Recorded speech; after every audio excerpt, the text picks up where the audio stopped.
dois encontros. Pensa para esses dois encontros e, enfim, já ele começa a falar. Matheus, eu te desmontei aqui, tá? Eu dei uma olhada nas dúvidas que vocês mandam e o que é que eu estava pensando aqui, eu até compartilhei com ele. A gente tem o seguinte passo a passo. Deixa eu só fazer um bloco de notas aqui para poder vocês acompanharem bem. Quando a gente pensa em começar a construtora, começar a construir, vamos lá, a primeira coisa que seria como eu vou fazer isso? Né? Como eu vou fazer isso? Se eu vou fazer como autônomo, PF, vou botar aqui autônomo, né? Ou se eu vou fazer como CNPJ, se eu já abro para partir para abrir um CNPJ. Já a gente vai falar sobre isso. Eu noto que muitos de vocês, Matheus, têm sócios. E um dado que foi bem interessante que a gente notou foi o seguinte: eu peguei todo mundo que entrou aqui no 50K, isso foi uma amostragem que eu fiz recente aqui com a minha equipe, e eles viram que 38% das pessoas que entraram no Engenheiro 50K já tinham empresa e já tinham sócios. E 100%, e tipo assim, os outros 62 estavam começando a constituir empresa. 38 já tinham. E desses 38, 100%, 100% todos tinham problema com os sócios e estavam, tipo, abrindo uma nova sociedade. Tipo assim, todos os sócios, todo mundo que entrou no Minha Casa Financiada, tá? 38% já tinham empresa e tinham sócios. 62 não, estavam começando do zero. E desses 38, 100%, a menina me falou, eu fiquei até meio alarmado, assim, caraca, 100% todos. E, tipo, foi uma coisa que ela tava me contando que dia, ela falou assim, Diego, eu nem perguntei. Os caras já vieram falando, tô com problema com meu sócio e, enfim, vou abrir uma empresa nova, tal. Enfim, 100%. Então, como eu vou fazer isso? Se eu vou fazer como PF, se eu vou fazer como PJ, se eu tenho sócio, como é que faz esse vínculo, né? Depois tem a questão tributária mesmo da empresa. Se tipo assim, na PF, beleza, a gente vai falar sobre isso, mas que tipo de empresa eu vou abrir? Se é um MEI, se é um LTDA, se é uma, sei lá, se vai estar no Simples, se não vai estar, lucro presumido, enfim. Então, questão tributária da empresa. Depois vai contratação de mão de obra. E aí você pode estar empreitando, você pode estar contratando, enfim, tem um bocado de coisa em relação a isso. E óbvio que não é só um advogado. Então, o Matheus é advogado, ele manja muito sobre isso tudo aí, sendo que é importante que você também veja um contador na sua região, porque vão ter coisas que vão ser específicas da contabilidade local.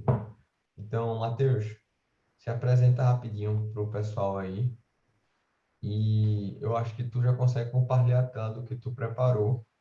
E as dúvidas que vocês eventualmente tenham, pessoal, vocês podem estar perguntando aqui no chat. A gente vai lendo aí boa parte delas. E aí, em seguida, a gente vai marcar acho que nessa semana ou na outra, um próximo encontro também. Já vi Leandro aí chegando, meu conterrâneo. Tudo bom, Leandro? E aí, Matheus, se apresenta por aí. Boa noite, gente. Prazer estar com vocês aqui. Eu espero que quem tenha sócio não esteja assistindo a esse encontro hoje junto com o sócio, né? Senão vai olhar para o cara e vai dizer, pô, tu disse que tem problema com...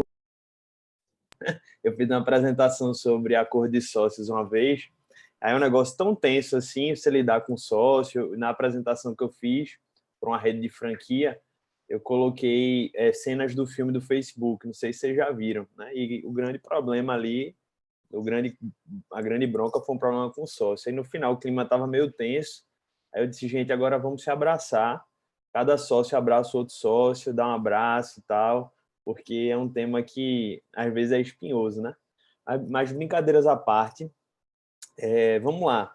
Eu acho que a gente começar pela ordem dos fatos, da sequência que você faz para desenvolver uma empresa, eu acho que é o que faz mais sentido, tá? Como o Diego falou, a gente vai ter outras lives, outros encontros, a gente está disponível de outras maneiras. Então, se de repente a sua dúvida é alguma coisa que a gente não vai tocar diretamente aqui hoje, você pode deixando no chat A gente não vai ter tempo de responder tudo também, mas sua pergunta vai ficar numa base de dados e a gente vai usar isso para marcar outra live, para usar outro meio de resposta. Então, é só para deixar claro, para ninguém desanimar, se não der para responder exatamente a sua pergunta ou o seu tema hoje, tá? Mas a gente está construindo aqui um caminho para a gente poder chegar em tudo que é importante nessa temática. Deixa eu compartilhar aqui minha tela.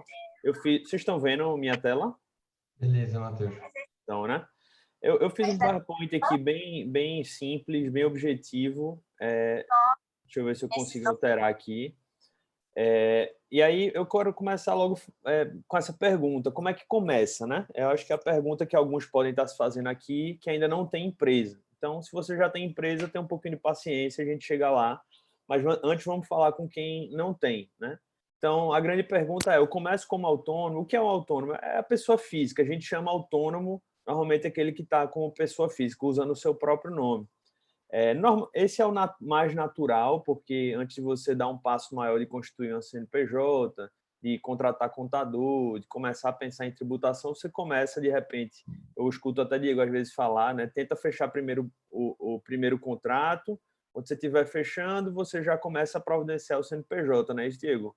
Normalmente que você sugere, né? Assim, se a pessoa tem um capital para iniciar, é importante ela já começar organizada, porque a gente nota que os clientes, eles... Uma coisa é você trabalhar fazendo um projeto, sei lá, tipo advogado, você atendendo uma demanda específica, o cliente ele não fica com o pé atrás, porque assim o risco ainda é relativamente baixo. Mas Sim, quando a gente está falando da casa da pessoa, né, de pegar um financiamento de um dinheiro que ela não tem, a segurança que o CNPJ traz acaba agregando mais valor. Acho que no mundo jurídico é parecido, porque contratos de empresas grandes, eles também devem requerer isso, né? Uma sim, firma grande, um escritório grande por trás, sim. acaba dando mais credibilidade, inclusive te dando respaldo até para cobrar mais. Então, no mundo da engenharia, a mesma coisa. A pessoa muitas vezes faz, mas eu quando fazia só projeto, eu trabalhava autônomo, nunca precisei abrir o CNPJ. Bicho, isso é uma coisa que realmente não tem problema, mas quando você começa a trabalhar com o sonho das pessoas, casas e um valor alto, as pessoas ficam com o pé atrás mesmo. E, querendo ou não, você ter esse CNPJzinho vai te ajudar a fechar com mais tranquilidade as obras. Não só a credibilidade, porque realmente mostra profissionalismo, primeiro ponto, e segundo, tem a ver com as questões jurídicas propriamente dita, porque assim, a gente usa o nome autônomo para dizer pessoa física, mas a verdade é que eu vou ser sincero com vocês, eu não conheço nenhum autônomo que tenha cumprido à risca o que um autônomo deveria fazer. Por quê? Um autônomo, em regra, ele tem que ter cadastro na prefeitura para ele poder emitir a nota, ele tem que recolher imposto de renda, que normalmente bate a alíquota de 27%, ele tem que recolher INSS, que normalmente é 11% ou 20%, e ele ainda paga ISS. Então, assim, se você for para a ponta do lápis, o autônomo, ele paga uma fortuna, ou ele deveria pagar. Mas eu não conheço ninguém que é efetivamente autônomo e segue à risca essa cartilha do que deve ser feito, porque normalmente os autônomos acabam sem fazer uma declaração de imposto de renda efetivamente como deveria e acaba levando com a barriga, né? Então, assim, isso acaba gerando até um problema tributário. Então, por isso que a gente sempre recomenda ir para o CNPJ, porque o CNPJ normalmente você vai entrar no Simples. A gente não vai falar exatamente disso hoje, mas eu já adianto que quando você constitui uma pessoa jurídica, a tributação de empresas que são com faturamento até 4 milhões e 800 mil, elas estão autorizadas a faturarem no Simples. Acho que a maioria de vocês conhece, mas é um programa que foi criado pelo governo federal para facilitar o pagamento dos impostos. Então, ele concentra todos os impostos de todas as esferas, municipal, estadual e federal, e deixa o sistema mais simplificado. É uma guia única que você paga e resolveu a sua vida. Então, normalmente, esse é o caminho tributário que se escolhe, né? Porque é o mais simples e normalmente tende a ser mais barato também, a não ser quando você já está faturando muito perto da faixa de sair, aí já começa a ficar numa alíquota que é uma alíquota progressiva, né? Que aí já você tem que começar a pensar se já não vale a pena ir para o lucro presumido, que é uma outra modalidade de tributação. e aí você tem que ter uma conversa com o contador, né? Existe uma outra modalidade que é o lucro real, mas normalmente isso aí eu não vou nem falar porque normalmente são empresas muito grandes que adotam, empresas que já têm um departamento contábil bem estruturado, então não vou gastar tempo com isso. Então, tributação, basicamente, ou você vai estar no Simples Nacional, ou você vai estar no lucro presumido, ou você vai estar no lucro real. Esses são os três. Ô, Algumas Matheus, pessoas... Opa! tem duas coisas aqui. Tem um ponto em relação à marca, que o pessoal fez uma dúvida um pouco diferente, mas não está nem no nosso escopo, que a gente poderia trabalhar um dia também, que é a questão do registro de marca, que a gente fez esse trabalho tanto na layout, eu fiz contigo, layout online, não foi? A layout física, MCF Bank e Minha Casa Financiada. E muitos da galera aqui, muitos dos construtores, né, ficam, pô, será que minha construtora já tem alguém que registrou essa marca? Se eu posso registrar, se eu posso usar, se eu não posso usar. Então, isso é um trabalho que você faz também junto ao INPI. Isso é uma coisa bem bacana que o Matheus faz. Depois, se vocês quiserem ver aí, fazer, vocês falam com ele. E tem uma dúvida aqui também interessante que a gente pode depois falar, que eu nem tinha pensado nisso, mas faz sentido. Ó. Por exemplo, se eu já tiver uma empresa com lucro presumido, eu posso abrir outra no Simples. Tipo, tem muita gente que está aqui com a gente que às vezes já é empresário de outros segmentos e está Uhum. começando a empreender na construção. E aí o cara fica nessa aí, tipo, nessa dúvida do Danilo.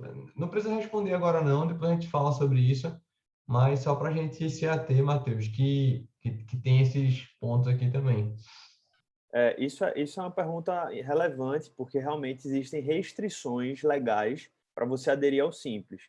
Eu não vou exaurir o tema, a gente tem tempo, mas, por exemplo, você não pode ter empresa no lucro presumido e no Simples. No seu, por exemplo, você ser sócio de uma no presumido e outra no Simples, salvo se na empresa do lucro presumido você tiver um percentual de até 10%. Se você tiver 11% de uma empresa, de um capital social, de uma empresa no lucro presumido, você já não pode ter uma empresa no Simples. Se você tiver lá optado, vão checar, vão bater a informação no sistema federal e sua empresa do Simples vai perder esse benefício, né? Vamos dizer assim. Mas aí vamos falar da pessoa jurídica. Não estou falando mais agora de tributação, eu estou falando de modalidade jurídica, tá? Às vezes é confuso isso, porque às vezes você fala de simples e depois fala de limitada e você acha que é a mesma coisa, mas uma coisa é a tributação, que é Simples Nacional, lucro presumido, lucro real, 3 opções. Outra coisa é vamos dizer assim, a roupa jurídica que a empresa vai vestir. Estou usando um termo aqui para facilitar. E essa roupa ela pode ser um MEI, que é essa opção, que na verdade não pode ser, eu vou já adiantar, na verdade. Uma empresa de engenharia não pode ser MEI, porque o MEI, como é uma categoria para microempresário individual, quando foi criada essa modalidade, ela foi concebida para negócios onde se imagina que fatura menos ou que tem uma complexidade menor. Então, por exemplo, não entra como MEI médicos, advogados, engenheiros. Então, você não pode ser MEI. Seria bom porque a tributação é menor, é mais simples ainda, mas isso não é possível. Então, acaba que resta para você essas opções. Você pode ser uma empresa limitada, uma sociedade limitada, melhor dizendo. E aqui, normalmente, se é sociedade, envolve 2 sócios, é o lógico. A Eireli foi uma opção que surgiu, criada porque muita gente, antigamente, isso há mais de 10 anos atrás, não existia, só existia a sociedade limitada. E aí começou a surgir muito, né, algo histórico até aqui no Brasil, os laranjas, que era alguém colocado só para compor a sociedade. Aí foi quando o pessoal se ligou e disse, não tem necessidade disso, vamos criar uma modalidade onde possa ter somente um sócio. Foi quando surgiu a Eireli. Tá? E mais recentemente, com essa lei de Bolsonaro, um decreto que virou lei de flexibilização e a modernização de algumas questões econômicas jurídicas, foi criada a Sociedade Limitada Unipessoal, que é uma Eireli com algumas desburocratizações. Então, hoje, você pode tranquilamente criar vários tipos de modalidade, inclusive sendo somente você não precisa de um sócio para abrir uma empresa de engenharia, por exemplo. E então é algo que algumas pessoas não sabem, mas é interessante. Então, quanto a essa vestimenta, o que é importante é que você precisa saber que você não pode usar o MEI, mas existem várias outras modalidades que você pode escolher, tá? Tem alguma coisa interessante aí, Diego? Tu viu de pergunta, algum comentário O sobre esse pessoal assunto pergunta aí? muito isso. O pessoal faz, posso abrir MEI? Não. Inclusive, quando a gente fez aquele treinamento, né, para o pessoal se credenciar à Caixa, os credenciados aí, muita gente queria abrir MEI, a gente tinha que ficar batendo na tecla. MEI não existe para engenharia, até porque você tem um teto no ano que, sei lá, é 70 mil, 80 mil, nem me lembro mais. Isso. Acho que é muito baixo até para a profissão. Então, já subentende que não precisaria, que não existiria isso. Outro ponto aí importante em relação à empresa é você ficar atento à questão do faturamento, né? Eu sei que muitos de vocês, quando vão começar, nem pensam nisso, só quero faturar. Mas é importante você. Tem dois pontos, na verdade. Você vai abrir empresa, coisas que as pessoas geralmente não pensam, que é fazer o acordo de sócios, porque as pessoas acham que tudo vai dar tudo certo, e que vai ser mil maravilhas e que vai dar sempre tudo ok, mas que na verdade não é assim. A gente consegue até notar aí pelo que eu acabei de falar, dos números do próprio Minha Casa Financiada, ou seja, vocês que estão aqui fazem parte dessa estatística, até porque pode não ter sido com você aquele número, mas você faz parte da amostragem geral, então, enfim, você está suscetível a isso. E eu noto muito, Matheus, que às vezes as pessoas buscam sócios que não se complementam. Tipo assim, por que que geralmente dá problema nessa sociedade da galera aí? Um cara constrói e o outro constrói, os dois fazem a mesma coisa.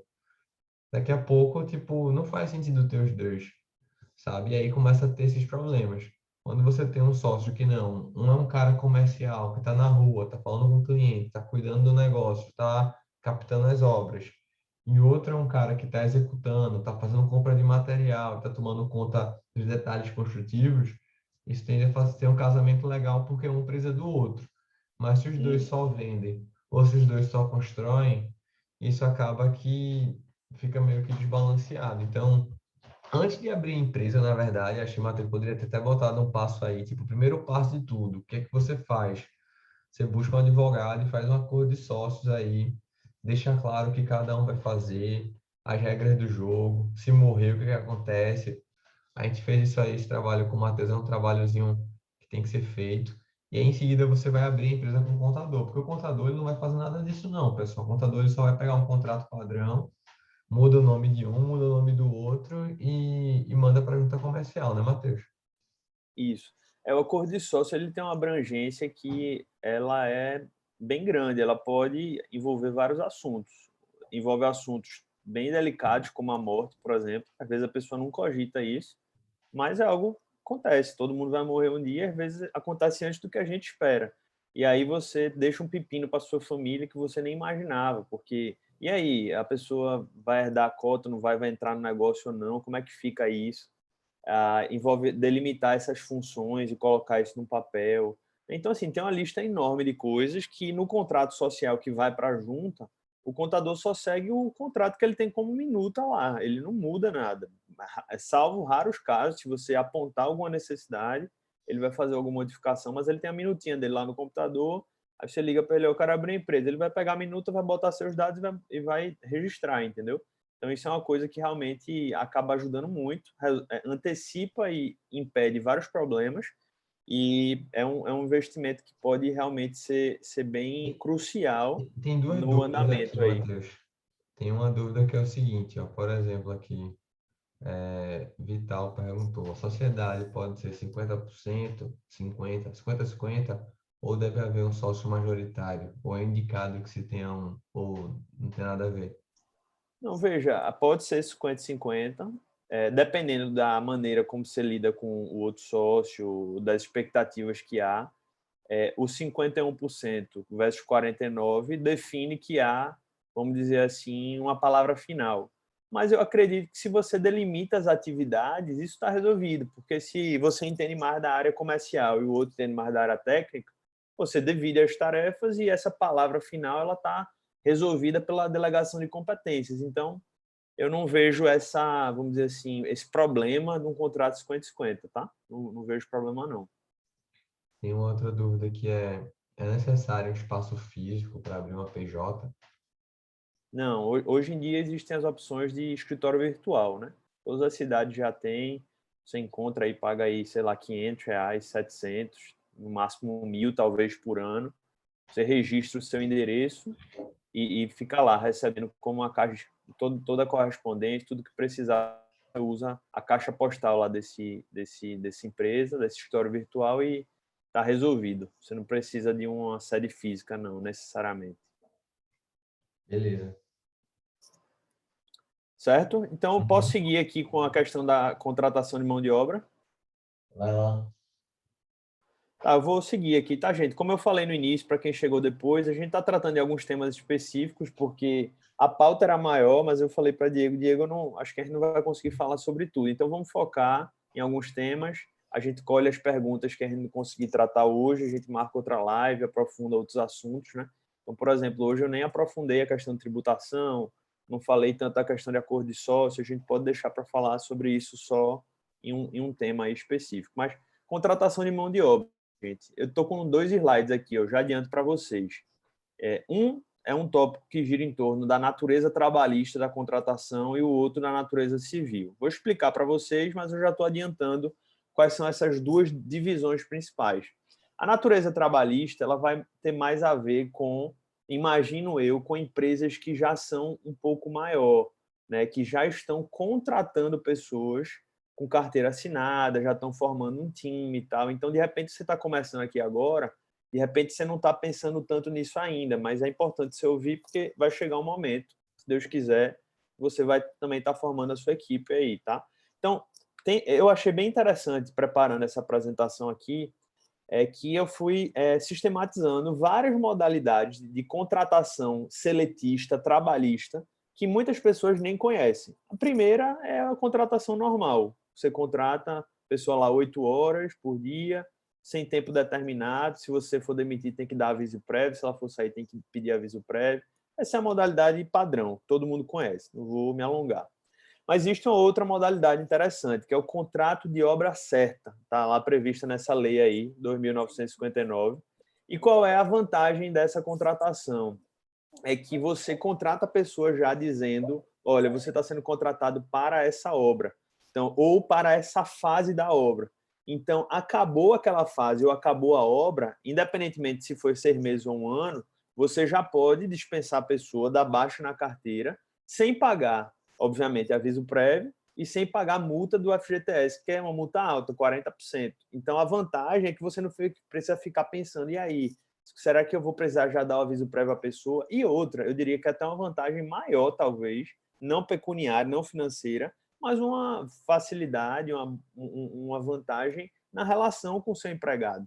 É que você vai ser muito honesto para ele. Olha, eu estou lhe contratando para essa obra. Acabou a obra, eu não vou mais lhe manter no meu quadro. Então há uma clareza na conversa e tal, você não precisa surpreender ele com a demissão, sabe? Então é uma coisa bem interessante, Isso mas já é isso uma é prática, carteira assinada, tá, gente? Isso é contrato de trabalho, carteira assinada, ok?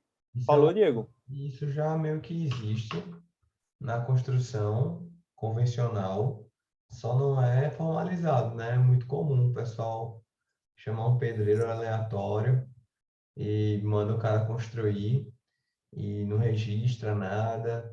E, tipo, na construção, pior ainda, né? Porque você tem, pô, acidentes trabalhistas, você tem várias coisas que podem estar acontecendo.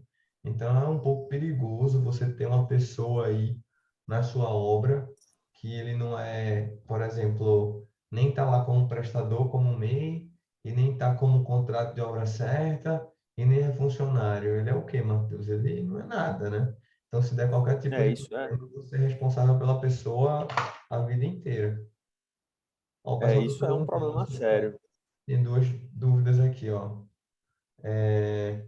Depois pode renovar para um novo trabalho essa pessoa? Sim, você pode renovar. Agora tem um detalhe, tem um período de 2 anos, tá? Mas aí no caso de 2 anos é para uma obra, você pode renovar para outra, então você pode, desde que seja para novas etapas, né? Novas fases. E aí tem que ter um cuidado também para, a depender de como isso vai sendo renovado, aí por isso que é importante ter um olhar jurídico na prática, para que não depois se configure um contrato determinado Então tem que ter um negócio bem escrito, bem claro, né? Então Esses 2 anos tem que ter são o quê, Matheus, que eu não entendi? Como é? Você falou que tem que ter 2 anos.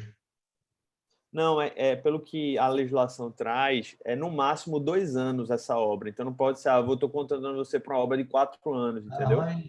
mas normalmente as obras da galera aqui são 6 meses, 7 meses, assim, uma casa para ficar pronta. 1 ano no máximo. É, Pronto. o pessoal Aí pergunta tem os requisitos lá, tá? Eu não vou ter férias, tempo de falar tudo, mas tem que férias, ser décimo contrato escrito. terceiro, essas coisas, Matheus. Tem tudo, gente. É tudo que um contrato. Aí, assim, você pode ver isso como uma desvantagem por ter que pagar mais alguma coisa, mas é como o Diego falou, essa história do pedreiro que você chama, vamos usar o termo popular, fazer o bico, né? Ou para fazer ali, não tem. É um autônomo que não é autônomo, como eu comecei falando no início, porque provavelmente o pedreiro ele não vai fazer o registro na prefeitura, ele não vai pagar imposto de renda, ele não vai pagar ISS, né? Eu não conheço nenhum que fez isso. Se você me contar, aí vai ser uma surpresa. Então, quem está assumindo o risco é quem contrata. Eu me mudei recentemente e estou morando num prédio que uma pessoa comentou comigo que foi o avô, o sogro dele, na verdade, que construiu aqui em Boa Viagem, um prédio mais antigo.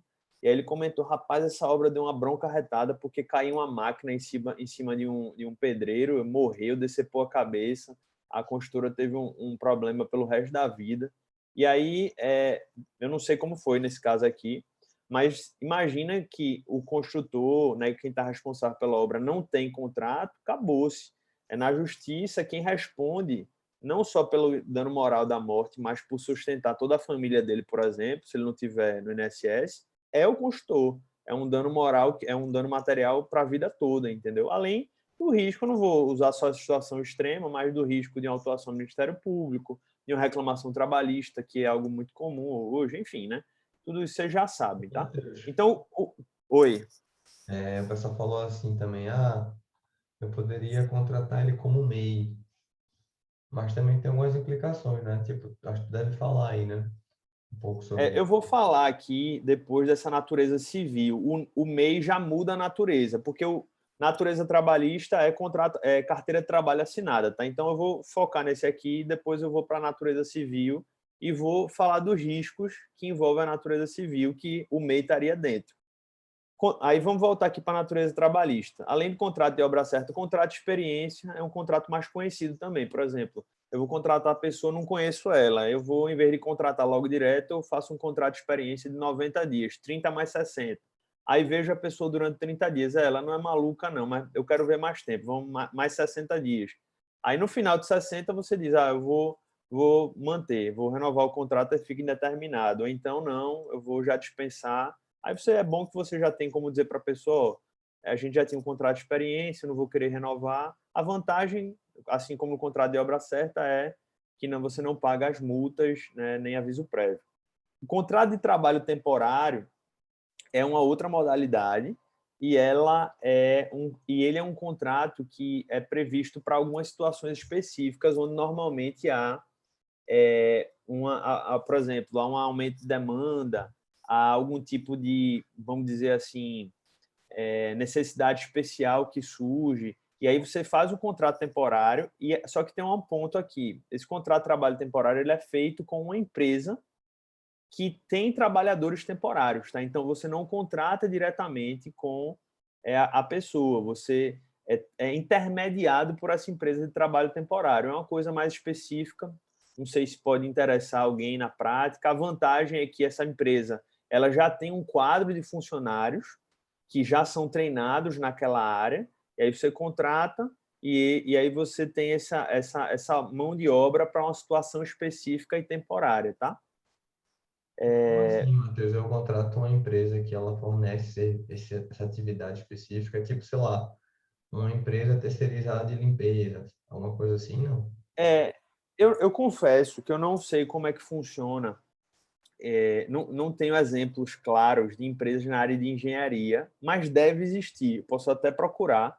Mas esse tipo de empresa de contrato de trabalho temporário é muito comum para, por exemplo, empresas que trabalham com comércio, com venda. Então, chega Natal, por exemplo, e aí tem um trabalho administrativo que a empresa precisa contratar só para aquele período, aí ela procura empresas que trabalham com essa questão de trabalho temporário.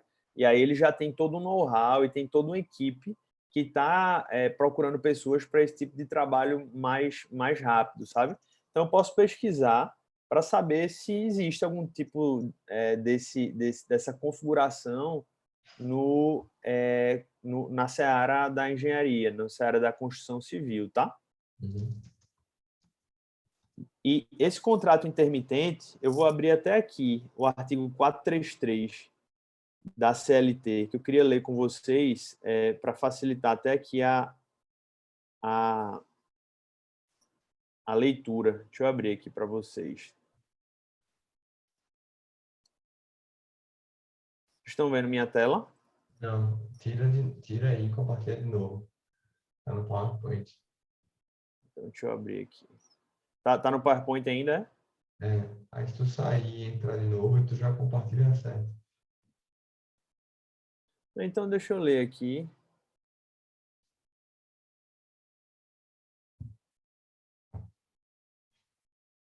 Deixa eu ler aqui que fica melhor. Só um segundo. Tem mais alguma pergunta aí, Diego? Oi? Ah, Tem alguma outra pergunta? falou aqui, ó. É mais comum o contrato temporário em empreendimentos multifamiliares. Por exemplo, equipes de fases, impermeabilização, estrutura metálica, etc. Empresas que executam Pronto. forro, outras que executam paredes em gesso e por aí vai. Pronto, então tá um exemplo aí, tá? Não estou conseguindo abrir aqui não, tá? Mas eu vou falar do contrato intermitente, que é uma novidade também interessante, que veio com essa mudança na legislação aí, com algumas mudanças da reforma trabalhista, enfim, algumas novidades dos últimos anos, que é a possibilidade de você contratar uma pessoa e você ter um contrato com ela que você já deixa estipulado. E aí, mas você, vamos dizer assim, ó, eu acho que se encaixa na atividade de alguns aqui. Eu tenho um contrato com essa pessoa, ou seja, eu tenho um vínculo trabalhista com ela, mas ela não está trabalhando para mim nesse momento. Mas eu posso, a qualquer momento, dizer, eita, apareceu uma obra daqui para a semana que vem. E aí eu mando um comunicado para ela, e aí eu dou um tempo, salvo engano, são 48 ou 72 horas, posso confirmar, e ela tem que responder, dizendo, ó, eu vou topar. E aí ela assumindo, ela já entra nesse, vamos dizer assim, nesse trabalho como seletista, tá? Como empregada, mas tem toda uma facilidade de você já ter firmado um vínculo com essa pessoa.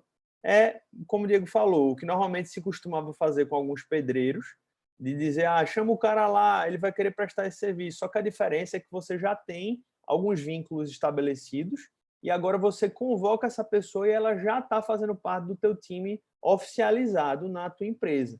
Então, isso foi uma mudança que veio justamente para quebrar um pouco dessa rotina que as empresas tinham de chamar para a pessoa vir sem nenhum tipo de vínculo, assumindo riscos enormes e tal. Então, é uma novidade que surgiu com algumas mudanças seletistas. Então, é algo interessante que pode se aplicar ao negócio de algumas pessoas aqui, tá? Ô, Matheus, tem umas dúvidas assim, ó. No contrato de obra certa, quais os encargos? São os mesmos, né? Mesma coisa. Os mesmos, gente. É, Mesma coisa. Tá tudo isso aqui, os encargos, eles não mudam. Então, tem que pagar FGTS, tem que pagar INSS, tem que pagar tudo. As vantagens são outras, como, por exemplo, você não ter que pagar o aviso prévio quando acabar a obra no contrato de obra certa, ou você não ter que começar a fazer uma seleção no contrato intermitente, porque você já tem um vínculo com aquela pessoa e ela já vai entrar com a carteira assinada ali, com tudo regularizado na contabilidade. Então, deixar claro, não há, vamos dizer assim, um benefício de não pagar algum valor que é devido por ter carteira assinada, tá bom? Então, você não vai encontrar aqui. Posso ó, passar para os contratos de natureza civil? é esse ponto aí, ó, porque o pessoal pergunta assim, ó, qual desses vocês indicam para contratar uma empreiteira? Então, a pessoa quer contratar uma empreiteira, já vai para esse lado Pronto, daí, né? Não é mais um contrato pronto. trabalhista, né? Exatamente. Aí aqui a gente chega é um contrato com outra natureza, um contrato de natureza civil. Basicamente, eu coloquei dois grandes tipos aqui. O contrato de prestação de serviço, que pode ser feito com um autônomo. Então, por exemplo, vamos dizer que vamos usar o exemplo sempre do pedreiro aqui, para facilitar. Você vai começar uma obra e você quer contratar ali o pedreiro, a equipe dele e tal. Aí vamos dizer, tive uma grande ideia, vou fazer um contrato individual com cada um para me assegurar e vou estar mais seguro. Veja, um contrato é sempre melhor do que nada, mas na prática ele vai estar prestando serviço como pessoa física. Se ele tiver um acidente, isso vai chegar na sua conta. Se ele, depois terminar a obra, estiver insatisfeito, ele pode entrar e pleitear um vínculo trabalhista, porque ele vai alegar que houve os 4 fundamentos da relação de trabalho, né? Teve a subordinação, teve a onerosidade, teve a pessoalidade e teve a habitualidade. Então, ele vai dizer, não, teve aqui, eu quero que você assine minha carteira, recolha INSS, tal, tal, tal, tal, tal, tal. Então, assim, é um risco que há, né? Uma probabilidade alta de acontecer. Talvez pessoas já tenham tido algum tipo dessa experiência. Outros nunca tiveram, porque de repente trabalha com a equipe ali que todo mundo já conhece, o cara não quer se queimar no mercado, mas se eu disser para você que não há o risco do cara entrar depois com a ação, estaria mentindo. Ele pode entrar, alegar, Eu e o noto, juiz... Matheus, que aqui no Nordeste isso existe com menor frequência, mas no Sul e Sudeste é certo. Sempre a galera processa, sempre, sempre, sempre. Aqui no Nordeste, né? talvez pelo mercado ser um pouco menor, não sei, sabe? Tipo, querendo ou não, por ser menor, as pessoas se conhecem, ficam sabendo e queimam uma pessoa, mas no Sul e Sudeste é uma prática assim que toda vez quando eu vou visitar o pessoal que surge esse assunto, ninguém nem se aventura. Aqui no Nordeste você vê um pessoal mais aventureiro. Uhum. Então, essa que eu coloquei como autônomo aqui, eu poderia até colocar assim, autônomo, entre aspas, porque foi como eu disse desde o início, ninguém é autônomo efetivamente nesse caso, isso é um bico, é o jeitinho brasileiro, que eu sei que muitos podem já ter feito isso ou estar fazendo, mas como advogado eu preciso sempre alertar dos riscos, né? Você como empreendedor, empresário, você vai pesando e vai vendo os riscos que você pode ou quer assumir. O meu papel é alertar, porque uma vez acontecendo, você precisa ter a ciência de que aquilo era uma possibilidade. Mas você também pode dizer, eita, então eu vou, vamos dizer, contratar um MEI, né? Ele é uma pessoa jurídica. Aí, será que eu resolvi meus problemas? Qual a minha resposta? Mitiga, diminui um pouco o risco, porque você pode usar o argumento numa peça trabalhista, um advogado de defesa, e dizer assim, olha, tanto ele não era empregado que ele tem uma empresa. Se ele tem uma empresa, ele presta serviço para outras pessoas. Aí o advogado do reclamante vai dizer, não, mas ele constituiu essa empresa só para prestar serviço para ele. Aqui, ó, ele só prestou serviço para essa pessoa. Aí vai cair na mão do juiz decidir também. Então, assim, o MEI resolve? Não. Pode ajudar? Pode, mas o risco não é eliminado, tá? E aí a gente chega no último ponto, que talvez seja a solução mais segura para você que está começando a construir. Não quero contratar, não quero ter esse trabalho, esse risco de gerir pessoas. Você vai lá e terceiriza isso, ou seja, contrata um empreiteiro, uma construtora que já tem um corpo de pessoas de pessoas que são empregados dela, né, que já tem experiência nisso, pessoas de confiança, e aí você vai, né, contratar um contrato de natureza civil. Então, inclusive, eu destaco, assim como em todos os casos, mas especialmente nesse caso, que é fundamental ter um contrato de prestação de serviço, um contrato de empreitado, o nome que for, o que Esse importa contrato, aqui é o Matheus, contrato. inclusive, lá no Harvey mesmo, ele faz automático, né? Vinícius no curso, Uhum. ele ensina exatamente isso. E ele sempre fala isso, velho. Até hoje, Vinícius nunca fez empresa, assim, empresa não, perdão, nunca contratou funcionário porque sabe que é dor de cabeça. E querendo ou não, tipo assim, quando você terceiriza isso, pega uma empreiteira, você vai se preocupar muito mais com a qualidade do que com a subordinação dos funcionários. Então, lá no contrato, se o pessoal for ver, tem algumas cláusulas assim, é obrigatório que tenha pelo menos uma pessoa na obra.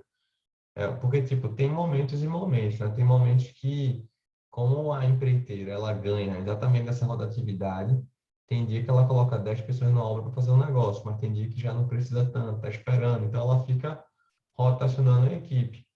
E aí ele vai e, tipo assim, ele já acerta. Inclusive, lá tem o valor, Matheus. Tipo assim, eu vou pagar 150 mil para vocês me entregarem isso aqui. Aí tem lá tudo escritozinho, o que é que os caras vão entregar. E você, como engenheiro, como arquiteto, enfim, vai se preocupar mais com a qualidade, a execução, como é que está sendo feito. Uhum. E, tipo, não precisa estar se preocupando até, tipo, até para pagar é mais simples, porque em vez de ter que pagar folha toda semana, todo mês, não sei o quê, né? Tipo assim, é passagem, é FGTS, é INSS, é tipo é um bocado de besteirinha que para uma pessoa só. Às vezes você pensa assim, tô economizando, mas você não tá.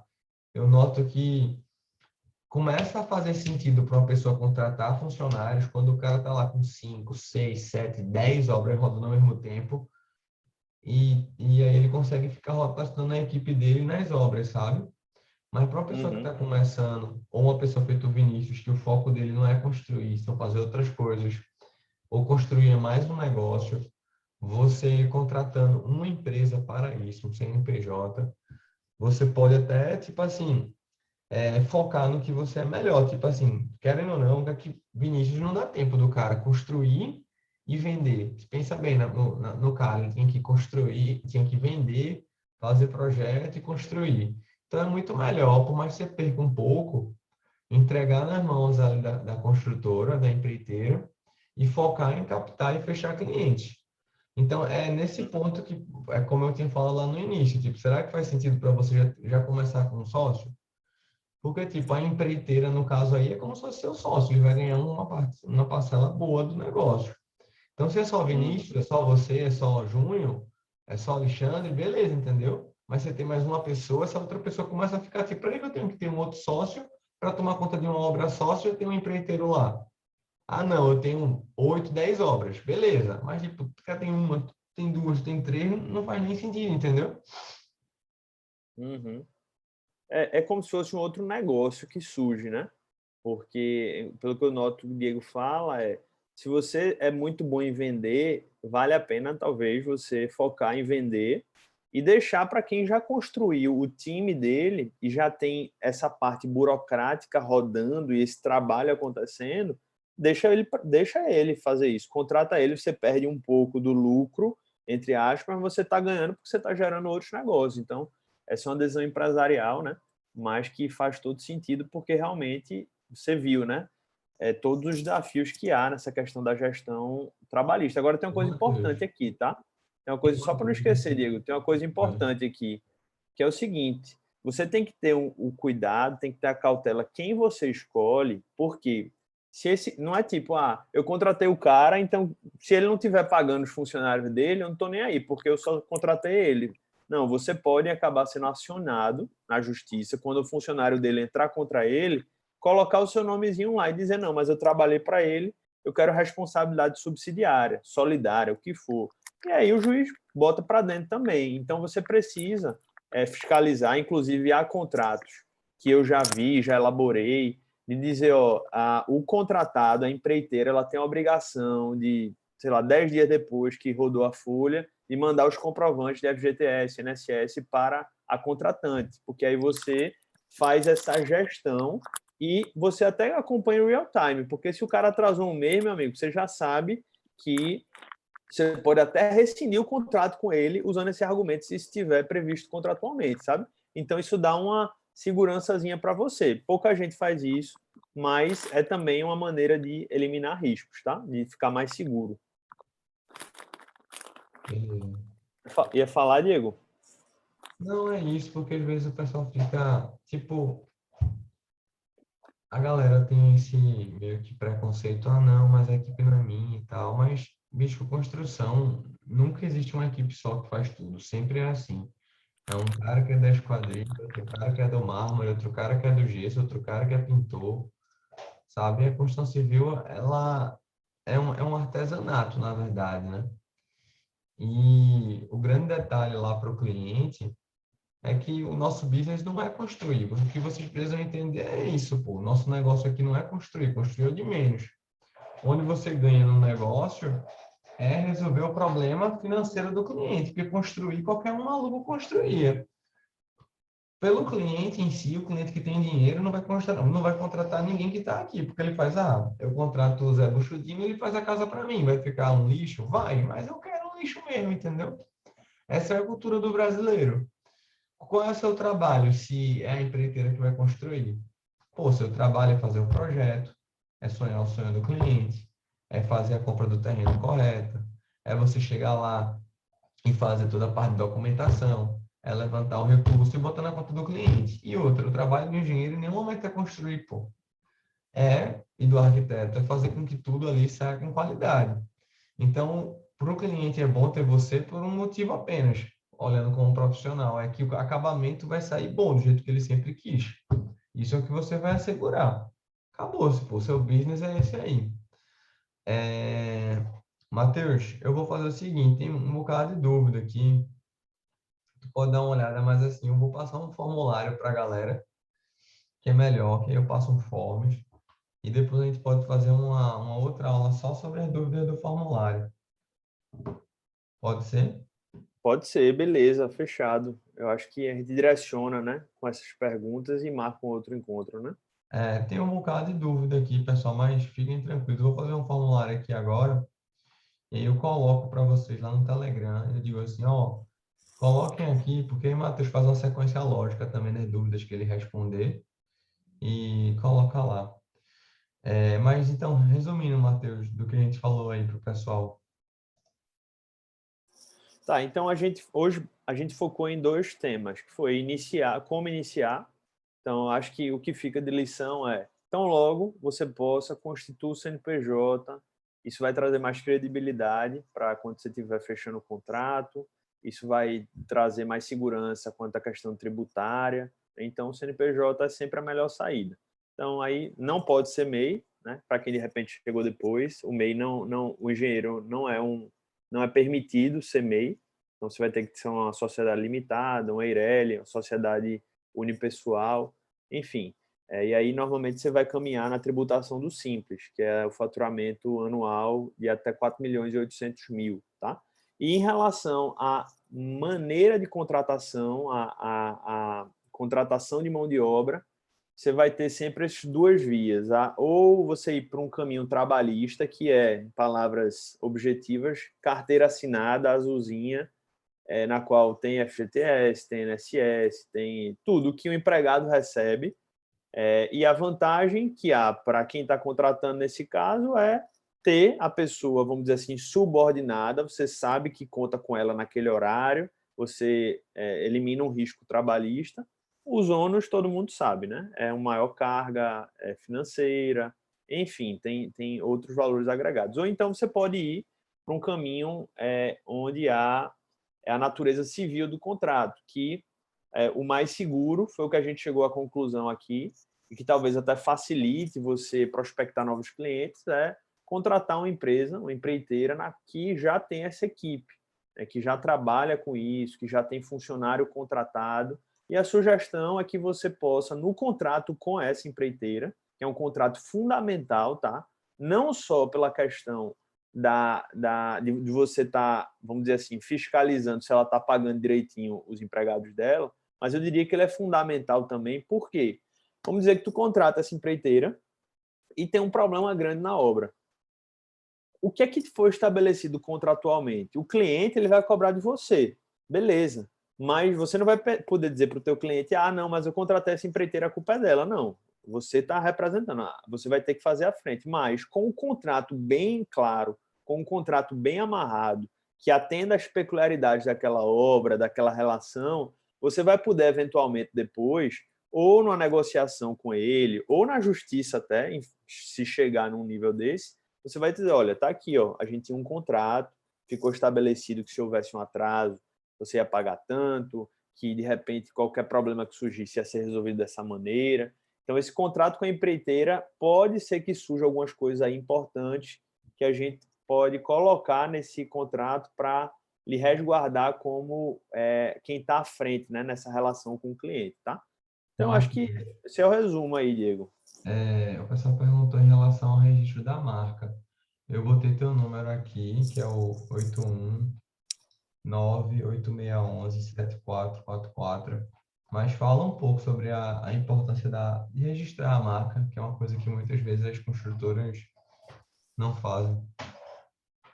É o seguinte, gente, o NPI é o Instituto Nacional de Propriedade Industrial, ele tem a competência para registrar marcas que representam as empresas, né? Então, assim, se você hoje está começando uma construtora, dentro do mercado da construção, porque uma coisa importante, no registro de marcas, ela é dividida por classes. Então, por exemplo, se você quiser botar o nome, vou dar um exemplo aqui bem absurdo, assim, Coca-Cola Construtora. Eu não vou usar o Coca-Cola não, porque a Coca-Cola já alcançou uma importância tão grande de marca que ela já tem uma proteção maior. Mas deixa eu pegar um nome mais, sei lá, menos conhecido. Sei lá, Magazine Luiza, não sei. Magazine Luiza, Engenharia Civil. Em tese, você pode, porque a proteção da Magazine Luiza é para a área de comércio, para a área de varejo. E ela provavelmente registrou a marca dela no NPI nessa área. E você precisa, falando da sua marca, né, do seu nome, da sua empresa, registrar na classe relacionada à empresa de engenharia. Se você não registra, você começa hoje divulgando a sua marca e tal, e vai lá alguém, vê tua logomarca, registra no NPI, depois manda uma notificação dizendo que você está usando a minha marca. Ou retira, ou deixa de usar, ou então compra de mim. Você fica numa situação difícil. Você fica numa situação que provavelmente você vai perder a sua marca, a não ser que você comprove que estava utilizando há mais tempo, aí provavelmente entra em discussão judicial. Para resumir, é muito simples o registro de uma marca. Basicamente, o que a gente faz é fazer uma análise prévia de viabilidade, porque a gente diz para você, olha, a gente pesquisou no NPI, está liberada, está sem nenhum problema, vamos registrar tranquilo. E a gente até, às vezes, recomenda registrar de alguma maneira específica, acrescentar algum elemento na marca para dar uma distinguida e tal, isso depende da situação, e aí você resolve a sua vida, certo? Se você não fizer isso, você corre o risco depois de estar 5 anos no mercado, receber uma notificação, como eu já vi, e ter que mudar de marca, ter que pensar de novo, como é que eu vou reposicionar isso com meus clientes e tal. Então, é uma coisa bem simples que pode evitar um problema grande depois para a reconstrução do nome da empresa, tá? Beleza, Matheus. Eu vou fazer isso, eu vou colocar lá um forms para o pessoal aí, e o pessoal organiza, eu te passo, e a gente pode remarcar na próxima semana aí uma outra live. Beleza? Combinado, fechado. Valeu, Obrigado, gente. Obrigado pela atenção. Um abraço para todo mundo.